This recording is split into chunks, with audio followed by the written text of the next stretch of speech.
I was yelling to God, "You are not a just God. You don't care what is happening to me.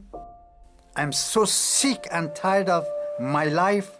Finally, I say that, "If you are the true God, come and take my life. If not, let me die here. I don't want to wake up."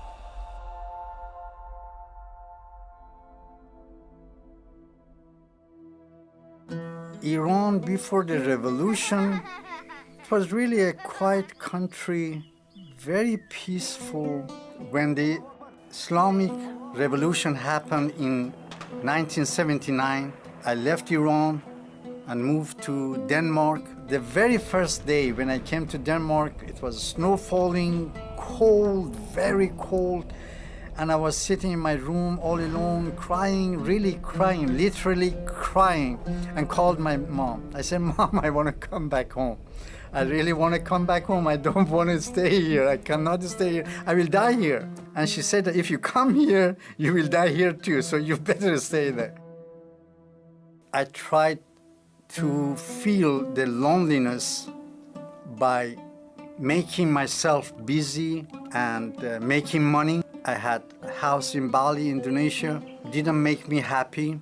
In order to find Allah, I started to go to mosque, doing salat 5 times a day, but found no Allah.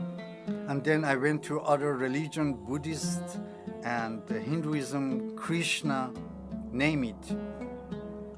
But no God. But still the feeling of loneliness and emptiness was there. My neighbor back in Bali, Indonesia, they were really unbelievably nice and loving.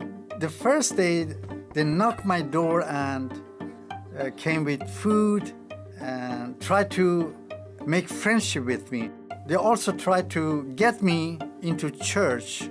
Church for Muslim is a hidden place.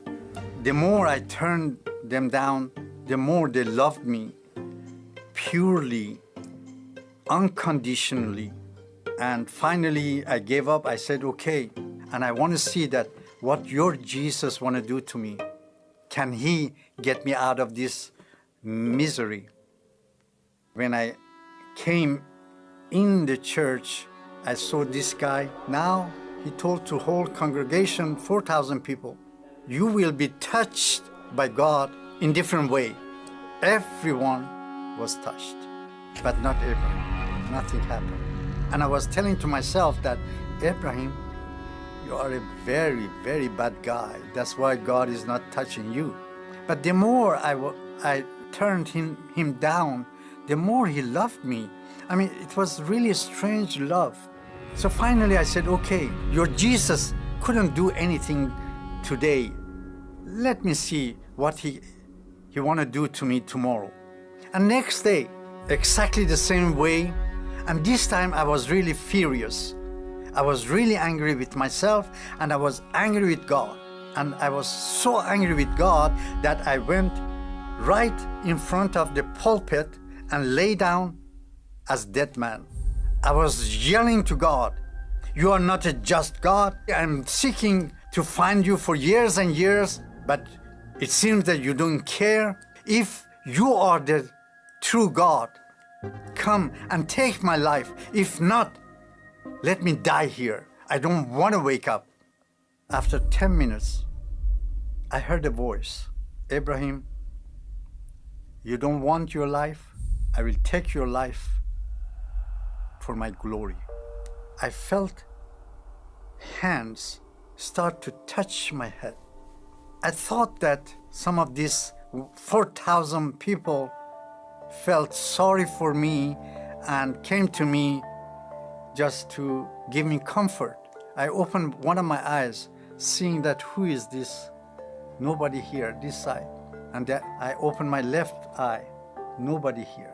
And when I opened my eyes and tried to stand on my feet, I couldn't stand on my feet. And the whole church was empty. And I was born again. at that day. God made us in such a way with vacuum that only God can fill it. No money, no children or mother or father. Only God Himself need to feel that. And this same Jesus is now visiting Muslims. Before the revolution in 1979, Iran had only a handful Christians.